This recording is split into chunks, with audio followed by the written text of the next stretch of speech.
Alex crouched beside the wounded figure, heart pounding as he checked her breathing.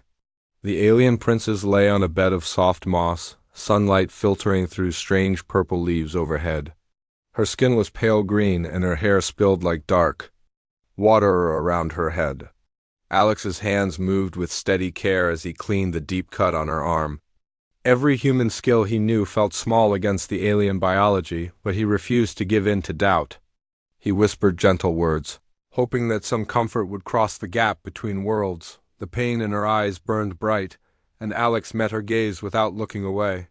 He used a small injector filled with human pain relief, watching for any adverse reaction. The princess flinched, but the lines of agony softened on her face. Alex placed a cooling patch on her back, fashioned from earth herbs and Arinthian salve. The coolness seemed to ease her stiff muscles.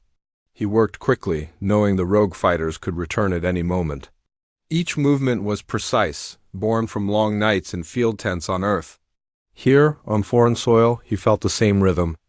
Save life, stay alive. When the final stitch was placed, Alex sat back and took a breath. The princess's eyes fluttered closed, and he allowed himself a moment of relief. Around them, the forest was quiet, as if it held its breath. Alex scanned the trees, imagining hidden watchers. He gathered his supplies and moved to check her other wounds. A bruise traced across her ribs, and Alex gently pressed to test for broken bones. The princess hissed, but did not pull away. His calm touch showed her he meant no harm. Even the nobles he served would not have dared come so near without fear. As the sun dipped lower, Alex prepared a makeshift stretcher from woven vines. He lifted the princess carefully and secured her with soft ties. The journey back to camp was slow and silent. Each step on the mossy ground echoed in Alex's mind. One wrong move, and they would both be in danger. Yet he felt a strange confidence. He thought of Earth, of his small hospital in the desert, and how his training had carried him through wars he never wanted. Now he carried a princess closer to danger than any soldier. He would not fail. When they reached the edge of a clearing, the human patrol emerged. A dozen soldiers in simple gray armor greeted Alex with cautious nods. They recognized the princess at once and formed a protective circle around them. Alex guided her onto a field stretcher and signaled for the med unit. Life support arrived. Quickly, machines that hummed and glowed with Arinthian power. Alex handed over his work with a brief report, then stepped back. The princess's chest rose and fell steadily, and Alex let a small sigh escape. As he watched her carried away, Alex felt a pull in his chest. He had saved countless lives of his own kind, but this felt different. He did not know her name, but he had seen her pain and met her gaze without fear. The memory of her eyes, full of defiance and pain, stayed with him. He fingered the small pendant she wore, a gift for his bravery or a sign of her high blood. Either way, it rested near his heart. Alex straightened his back and turned toward the growing camp. Tomorrow they would reach the palace. And tomorrow he would face a king whose favor could change everything. But tonight, Alex allowed himself a single thought. He had done what he was born to do. He had saved a life, ChatGPT said. Alex led the covered stretcher down the narrow path, moving slowly through the alien forest. Strange vines curled around tall trees and soft blue blossoms fluttered in the gentle breeze. Lyra lay still beneath the lightweight canopy they had woven to shield her from wind and sun. Alex's boots made soft crunching sounds on the mossy ground. Each step brought them closer to the royal road that would lead to the palace. Even in her weakened state, Lyra kept one hand visible, her fingers brushing a cool water pouch Alex carried. She wore a simple bandage on her arm, and her green skin glowed faintly in the filtered light. As they reached the first checkpoint, 2 alien guards stepped forward. Their armor was polished bronze, and their helmets bore the symbol of the Arinthian crown. Alex paused and offered a respectful nod. The lead guard studied him and then his stretcher. "Medical escort?" she asked in the common tongue. Alex answered simply, "Princess Lyra needs safe passage to the palace for more care." The guard hesitated but then signaled to let them pass. A small chime rang, and a barrier lowered. Alex felt relief, but he did not relax his guard. Each checkpoint held the chance of danger, and he must protect Lyra until she reached safe walls. Past the checkpoint, the trees opened onto a meadow where three strange creatures grazed. They had long necks and soft golden fur with eyes like pools of liquid amber. Lyra stirred and whispered, "What are they?" Alex kneeled beside her stretcher. "They are Arinthian grazers," he said softly. "They are peaceful if you do not startle them." Lyra's eyes shone with curiosity despite her tiredness. Alex handed her a small handful of dried fruit from his pack. She threw it gently, and one grazer bent its long neck to nibble. The soft creature hummed a low note of thanks. Lyra smiled, and Alex felt warmth in his chest. As the sun moved west, shadows lengthened under the trees. Distant thunder rolled, and dark clouds gathered overhead. Alex motioned for his small patrol to tighten their formation. Lyra watched the sky with clear eyes. The wind picked up, carrying the scent of rain and damp earth. Alex's voice remained. "Come, we must hurry," he said. "Storms can hide dangers, and we have only a few hours before night." Lyra nodded, wrapping a light cloak around her shoulders. Her hair cracked a faint green glow under the heavy sky. They hurried on, but the storm came faster than expected. Rain fell in straight lines, pounding the forest floor. Alex and his patrol moved the stretcher under a wide leaf from a giant fern. Water dripped from its edges in heavy beads. Lyra's cloak soaked quickly, and Alex replaced it with his own. "Spare?" The cold rain seeped through, and Lyra's teeth chattered lightly. Alex pressed a warm pack against her side. "I'm here," he whispered. "You will be safe soon." Lyra closed her eyes and leaned against his hand. Even in the rain, Alex saw the strength in her spirit and felt his resolve deepen. As night fell, the forest path became difficult. Alien lanterns fueled by glowing crystals offered dim light, but many lanterns were broken or stolen. Alex and the guards formed a small circle of light around the stretcher.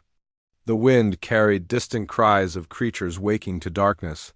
Alex gripped his medical bag and kept his eyes on the shadows. Lyra lay quiet but alert, her chest rising in steady breaths. Each breath reminded Alex of his promise to protect her. Suddenly, a low growl echoed among the trees. Two pairs of glowing eyes appeared at the edge of the lantern light. The creatures moved forward, bodies low and quick. The guards raised vibrating staffs, but Alex held up his hand. He stepped forward, voice steady. "Stand back," he called. Then he spoke in the creature's own tongue, learned from brief lessons in camp. "We mean no harm. We carry one of your own to safety." For a tense moment, nothing moved. Then the creatures lowered their heads and slowly retreated into the darkness. The guards exhaled, and Alex returned to Lyra's side. She opened her eyes and met his gaze. "You speak to them," she murmured. "I knew there was more to you than human skill." Alex offered a soft smile. "Communication saves lives," he said. At last, they reached the wide stone road that led to the palace gates. Grand walls rose above them, and torchlight danced across smooth marble. The guards at the gate bowed slightly as the procession approached. Alex guided the stretcher onto the royal platform. Lyra raised her hand in a brief salute to her home. Alex sensed her relief, as if a heavy weight had lifted.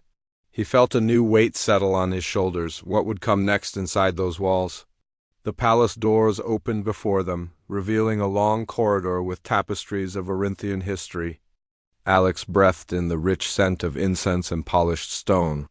He carried Lyra's pendant in his pocket, remembering how it had dangled near his heart.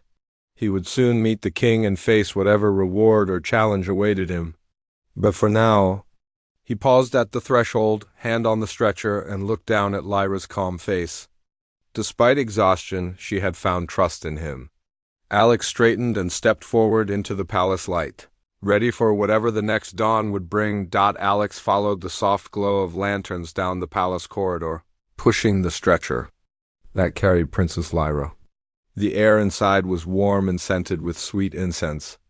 Tapestries lined the walls, each woven with scenes of Arinthian history, victories won by winged warriors, spring festivals under twin moons, the coronation of long-forgotten kings. Alex felt both awe and nerves.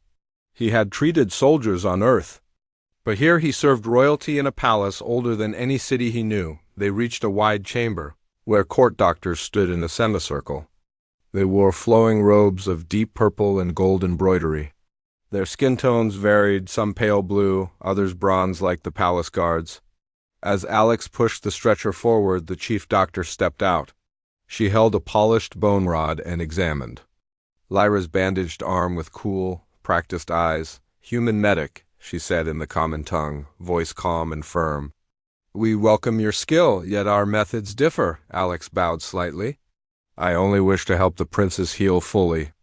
The doctor nodded and motioned to a row of tables stacked with alien instruments, curved scalpels, crystalline vials, and spun metal probe that glowed faintly.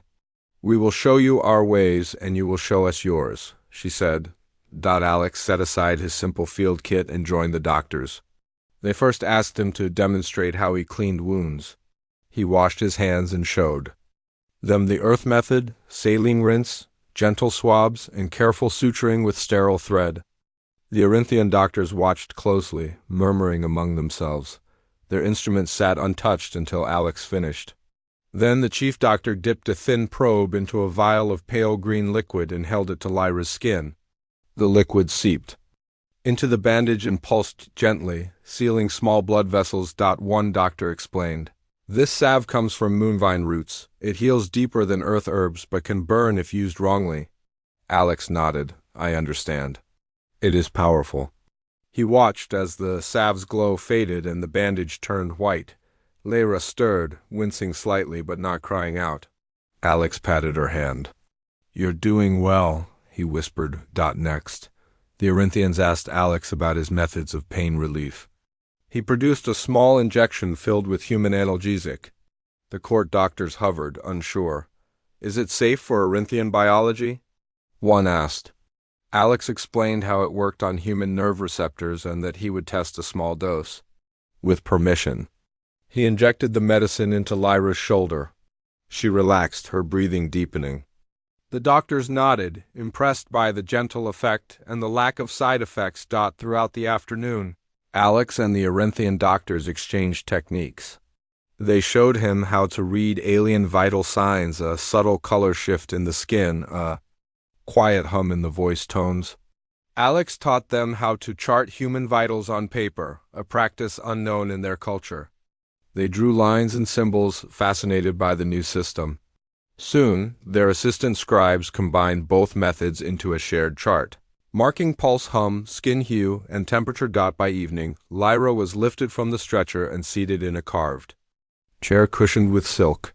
She wore a simple robe fitted to her slender frame. Alex adjusted a soft collar around her neck that monitored her breathing. He checked her eyes with a small light pen, then smiled as they met his gaze with gratitude. She whispered, "Thank you." Alex only nodded. Knowing pain could make words hard, the palace chefs delivered a light meal, spiced root stew, sweet berry cakes, and a cooling drink made from fermented flowers. Alex had not eaten since dawn, but he waited until Lyra had eaten. First, she picked at the stew but soon found comfort in its mild warmth. Alex sipped cautiously. The taste was strange but pleasant. The court doctors watched, noting how human taste differed from Arinthian. They exchanged recipes and laughed at the odd combination of spices. Later, Alex walked Lyra's small room with her as she stretched stiff limbs. Tall windows looked out on formal gardens where statues of ancient heroes held glowing swords. Lanterns led winding paths through manicured hedges shaped like animals. Alex pointed out a fountain that played soft music when wind passed through its pipes. Lyra's lips curved in a small smile. "You see beauty where others see walls," she said. Alex shrugged. "I look for what makes life kind."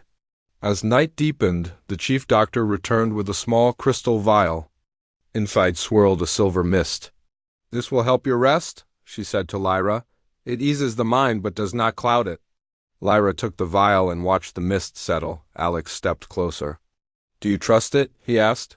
She nodded, offering him a small half-smile. Alex poured a drop on her tongue. Her eyes softened, and soon she leaned back, her eyelids heavy. Alex checked her breathing one last time, then turned to the chief doctor. I have done all I can for today, he said. Thank you for teaching me. The doctor placed a gentle hand on his shoulder. We learn together. Tomorrow we face the king. Alex felt a tremor in his chest. He had never met a royal of any kind before. Yet, after a day of shared knowledge and healing, he felt ready. As Alex left the room, palace servants guided him to a small chamber where he could rest. The walls were hung with tapestries that told stories not of kings, but of healers both Orinthian and human. Alex paused, tracing a hand over the threads. He thought of Lyra's fierce spirit and the kindness he had witnessed in this alien court. He closed his eyes, allowing himself a moment of peace before the dawn and the challenges it would bring with the king's decree. Prince. Alex awoke before dawn in the quiet chamber.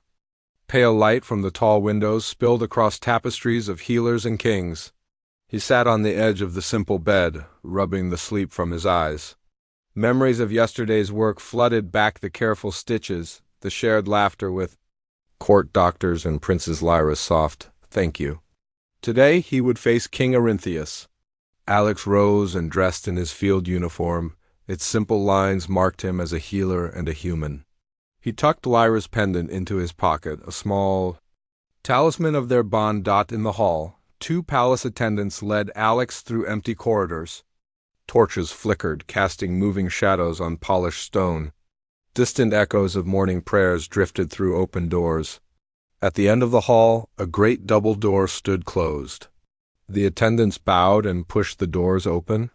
Beyond, a vast throne room awaited. The throne room was grand. Tall pillars rose to a vaulted ceiling painted with scenes of starships and dragons. At the far end, King Orinthius sat on a carved throne of ivory and silver. His robes were deep indigo, embroidered with stars. His face was weathered but strong, his eyes keen. Beside him stood several advisors, their expressions a mix of curiosity and caution. Alex stepped forward, heart steady but pulse quick. He knelt on one knee and bowed his head. "Your Majesty," he said in the common tongue, "thank you for granting me audience." The king's voice echoed. "Human medic, you have done well for my daughter. Rise." Alex stood, offering a respectful nod. The throne room fell silent. Lyra floated forward on a wheeled sedan chair, supported by two guards. Her green skin glowed softly in the torchlight, and her eyes met Alex's for a brief moment. She gave a small nod. Alex caught her gaze and felt resolve. He would do his duty. King Orinthius's gaze shifted to Lyra. "My daughter," he said, "you have been saved by human hands. This act of grace demands recompense." Murmurs rippled through the court. Alex swallowed, unsure of what recompense meant. The king continued, "I offer you, human medic, a reward befitting such service. You may choose one boon from the royal treasury." The court held its breath. Alex's mind raced. What reward could he ask? Wealth? Land? Status? He thought of Earth, of his family, of the fragile bond forming with Lyra. Before he could answer, Lyra spoke. Her voice was calm but firm. "Father, the human asked for nothing. Let me choose for him." The court quieted again. King Orinthius studied his daughter, then returned to Alex. "Soldier of life, will you accept my daughter's choice as your reward?" Alex glanced at Lyra. She wore a simple gown of silver blue, and her hair flowed like dark water. Her eyes held a gentle strength. He bowed once more. "I accept your Majesty's offer, and I trust Princess Lyra's choice." A murmur of shock moved through the room. A human marrying a princess was unheard of. King Orinthius rose from his throne. Voice firm, "So be it. By the laws of Orinthia, a boon may be granted by royal decree. Princess Lyra has offered her hand in marriage to the human who saved her. This union will be sanctioned and celebrated." The court erupted in whispers, some joyous, others scandalized. Alex felt warmth flood his chest and fear knot his stomach. Lyra's single quotes as sedan chair moved forward until she stood beside Alex. She removed her hand from the guard's support and extended it toward him. Alex knelt and took her hand. Her skin was cool and smooth. He rose and offered a gentle bow. "I will honor this bond," he said softly. Lyra's lips curved in a small, proud Smile. King Arinthius held out a jeweled scepter. By this scepter I bind your lives. May your partnership bring honor to our worlds? He tapped the scepter lightly on a silver cushion. So it is written.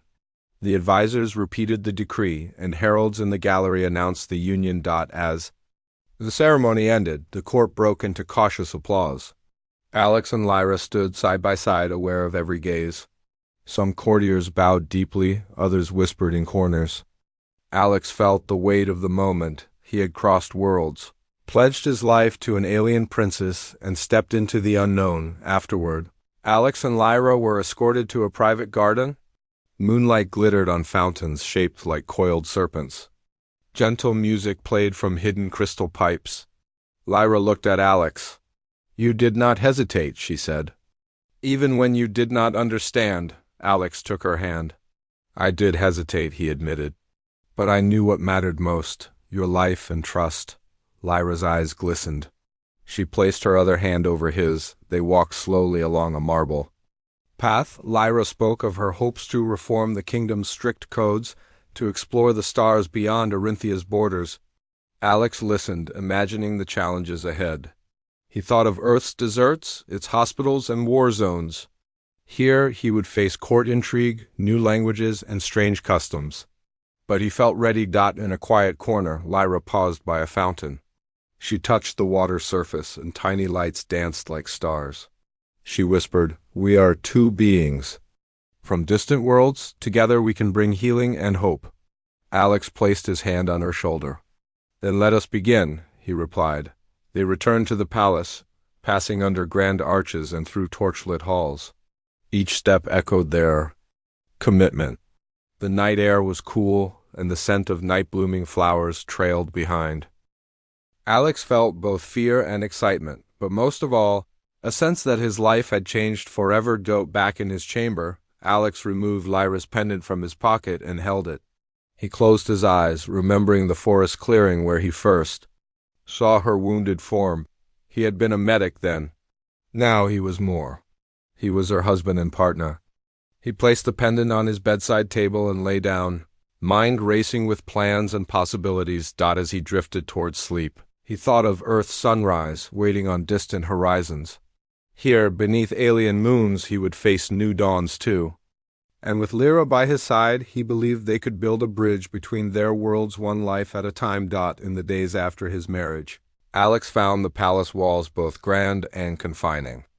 Courtiers watched his every move, whispering behind hands embroidered with silver thread.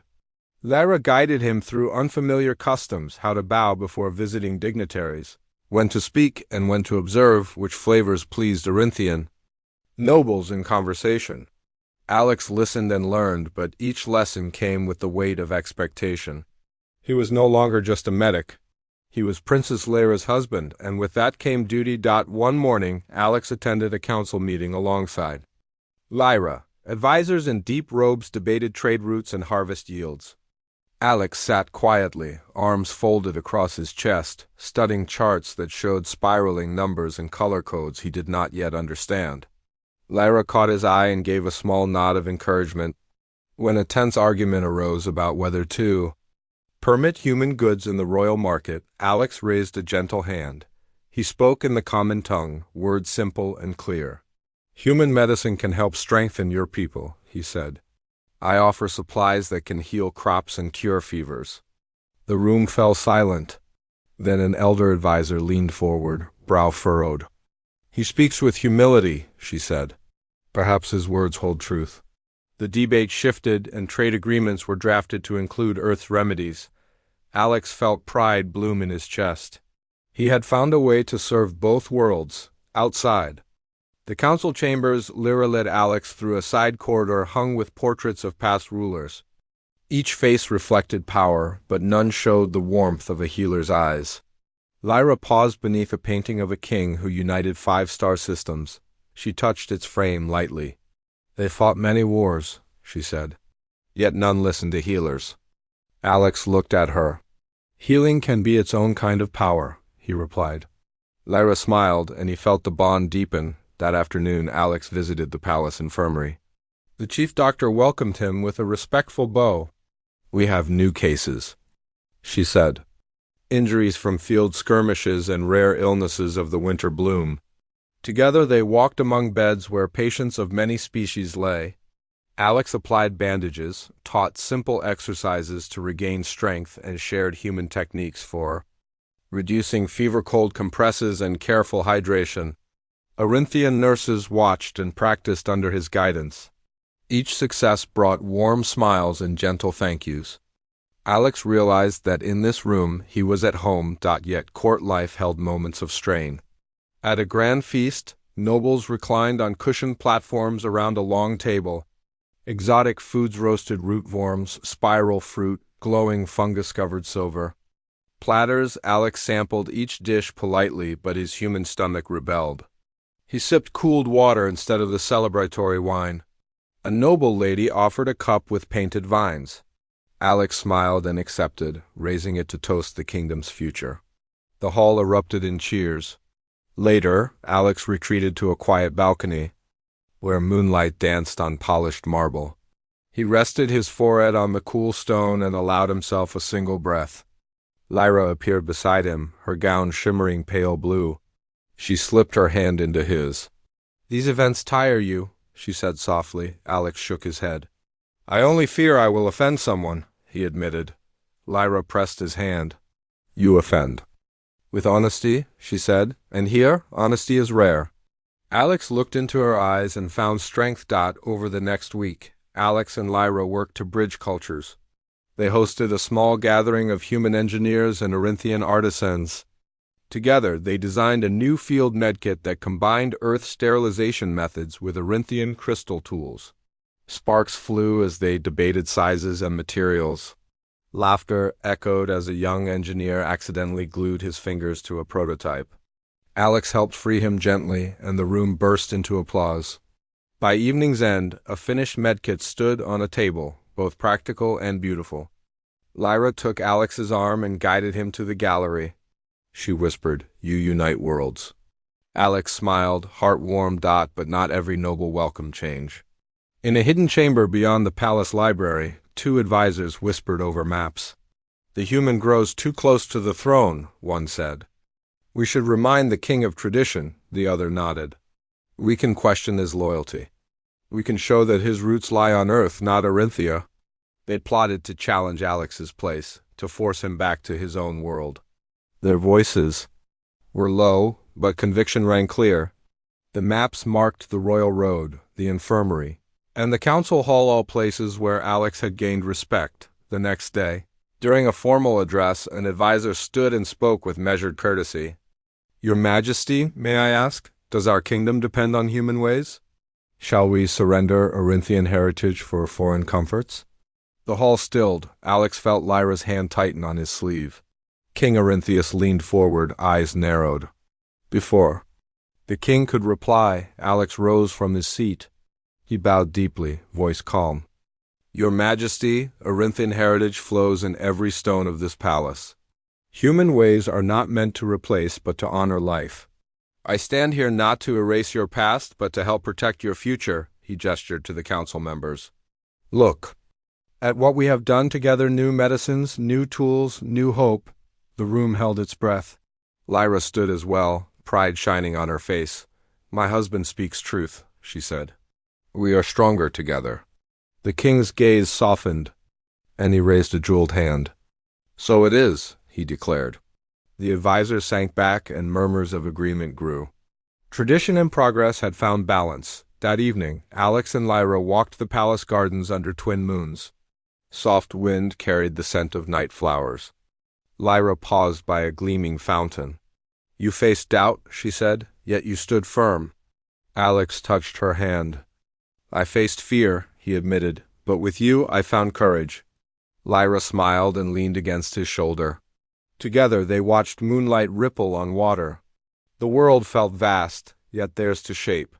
In simple silence they embraced the promise of tomorrow, two hearts from distant worlds, joined in purpose and love. Alex woke before sunrise, his mind already on the day's tasks. Outside his window, the first pale light touched the palace towers. He dressed in simple robes and stepped into the corridor where Lyra waited. Her dark hair fell over her shoulders, and her green skin looked soft in morning light. She smiled at him. Together they walked toward the War Council room, where they would meet King Arinthius and his generals. Inside the Grand Room, maps of star systems and fleet movements covered a long table. Arinthian officers studied the markers, while human engineers pointed out weak points in their defense grid. Alex stood beside Lyra, his field medic uniform replaced by practical travel clothes. He felt the weight of both his worlds on his shoulders. Lyra took his hand briefly, offering a steadying touch. Alex met her gaze and drew strength from her calm presence. The chief general, a tall Arinthian with silver tattoos on his arms, spoke first. Our scouts report a fleet gathering on the edge of Arinthian space. They bring weapons unseen in our records, his voice echoed in the chamber. The king looked to Alex. What strategy does Earth suggest? Alex stepped forward, voice clear. We can combine your faster cruisers with Earth's long-range sensors. We place sensors at jump points. Then we can see them before they arrive. He pointed to locations. On the map, an officer frowned. We have never trusted human scanners in deep space, Alex nodded. I understand. But Earth technology excels at finding hidden signals. Our sensors can pick up stealth ships. Then your cruisers can strike first, Lyra added. We would stand united. Humans and Arinthians together. Her words carried the weight of their bond. The king raised an eyebrow, then tapped his scepter. See to it, he commanded. In the following hours, Arinthian engineers and human scientists worked side by side in a large workshop under the palace. Alex moved between groups, translating technical terms and smoothing misunderstandings. When an alien engineer argued over power output, Alex gently suggested a compromise from human design. In return, the engineer showed Alex how to weld crystal amplifiers into sensor pods. Each shared lesson grew trust and respect among them. By afternoon, a fleet of small scout ships prepared to depart. Alex and Lyra stood at the launch bay, watching the cruise board. The bay's ceiling arched high above, lit by floating orbs of light. Lyra pressed a small device in Alex's hand, a compact sensor from Earth. Place this on the scout's hull, she said softly. Alex nodded and stepped forward. As he attached the device, he felt the metal's cool weight and thought of the lives depending on this mission. The scout ships launched in quick succession, slipping through the P. Alice gates and into the sky. A hush fell over those left behind.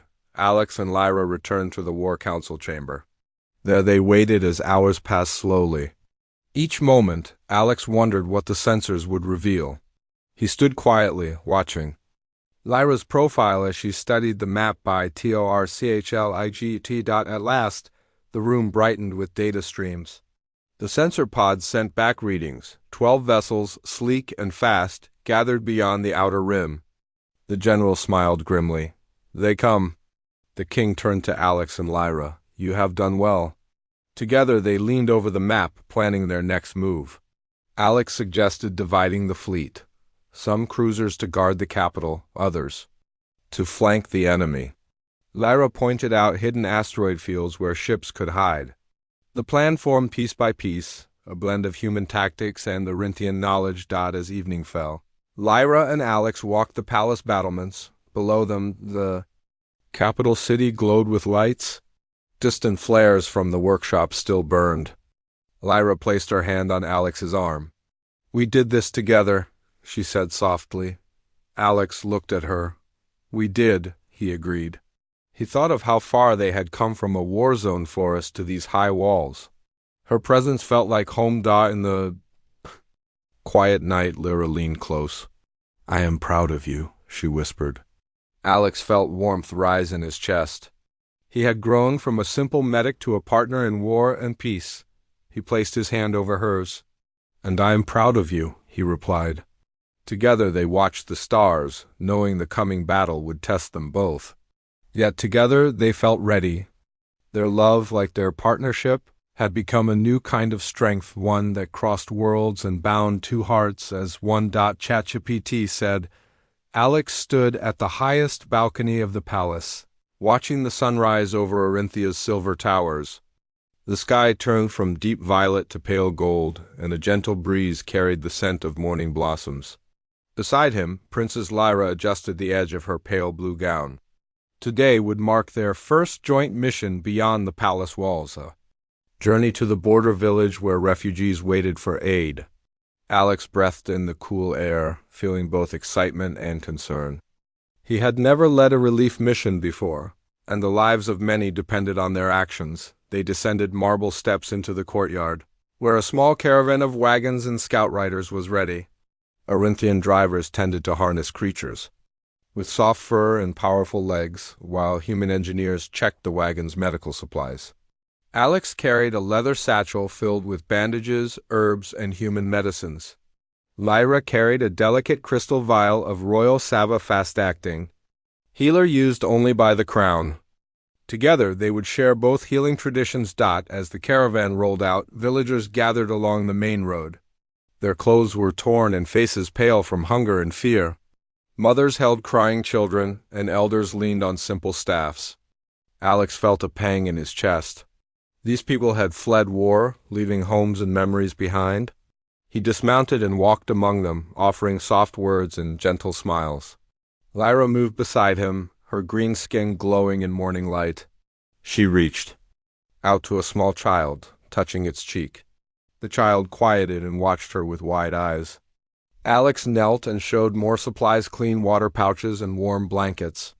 When he tied a blanket around the child's shoulders, the child's tears stopped. He rose and looked at Lyra. Together they had begun to bring hope. The journey continued, through rolling hills and silver grass. Occasional camps of refugees lined the road. Families huddled around smoky fires, tending simple pots of stew. Alex and Lyra stopped at each camp.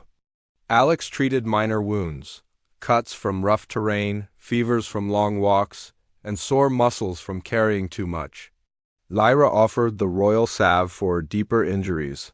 Each time they healed someone, the villagers offered bright flowers or small fruits as thanks. Alex placed the fruits in his satchel, imagining cooking them later. Lyra tucked flowers into her hair, their petals soft against her dark locks. By midday, they reached a larger settlement at the border. This village had once been peaceful, but now lay scarred by conflict. Broken fences, collapsed walls, and abandoned buildings showed the cost of war. Refugees moved through dusty streets, searching for food and shelter. In the center stood an old temple, its marble pillars cracked but still grand. Alex and Lyra set up a temporary infirmary beside the temple steps. Tents of pale cloth formed a circle, and inside, Arinthian nurses and human volunteers prepared beds and water. Inside the infirmary, patients waited patiently. A young mother held her infant, whose small body burned with fever. An elder man sat with a bandaged leg that refused to heal. A child with a high cough lay on a makeshift bed. Alex moved from patient to patient, cleaning feverish skin and placing cool compresses. Lyra moved among them, applying royal salve and offering comforting words. Together their work formed a dance: touch, heal, speak, reassure. Villagers watched in awe as two beings from different worlds worked as one. As afternoon shadows lengthened, an urgent call came from the temple. Inside, smoke curled from an altar where refugees had lit candles, a hidden trap left by rogue soldiers. That fled the area had been triggered. A low explosion shattered nearby stones, and two villagers lay wounded by falling debris. Alex and Lyra rushed to help. Alex knelt by the first victim, a young man with a deep gash on his shoulder. He cleaned the wound, stitched it with steady hands, and wrapped it in bandages. Lyra knelt beside the second, a woman with bruised ribs.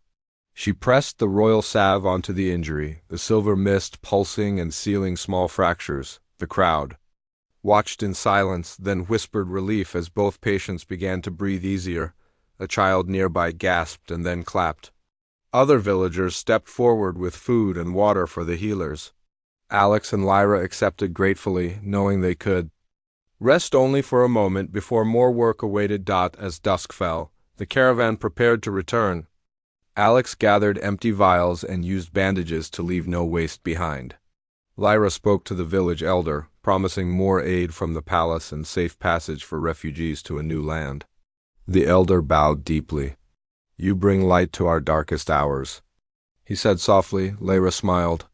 "We only follow the king's will in our own hearts." Before they left, Alex and Lyra stood together at the temple steps. Torches lit the cracked pillars and lanterns glowed in the tents. Villagers lined the road and cheered as the caravan moved forward. Alex waved, heart full. Lyra reached for his hand and gave it a gentle squeeze. Together they rode back through. Silver grass under the stars, carrying stories of healing and unity. That night, back in the palace, Alex and Lyra entered a quiet chamber. They removed their dusty clothes and cleaned each other's hands and arms. Alex rubbed warm oil into Lyra's skin, and she leaned back with a contented sigh. Lyra brushed Alex's hair with her fingers, the soft act hushing the day's tension. They spoke of the village's joy, the children's laughter, and the elders' words. Alex felt a new confidence. He was not just a medic, but a bridge between worlds. In the stillness before sleep, Lyra rested her head on Alex's shoulder. "We did good today," she whispered. Alex kissed her forehead. "We did," he agreed. Outside, the palace hummed with quiet life. Inside, two hearts from distant worlds found peace, ready for the dawn and the promise of more healing days ahead.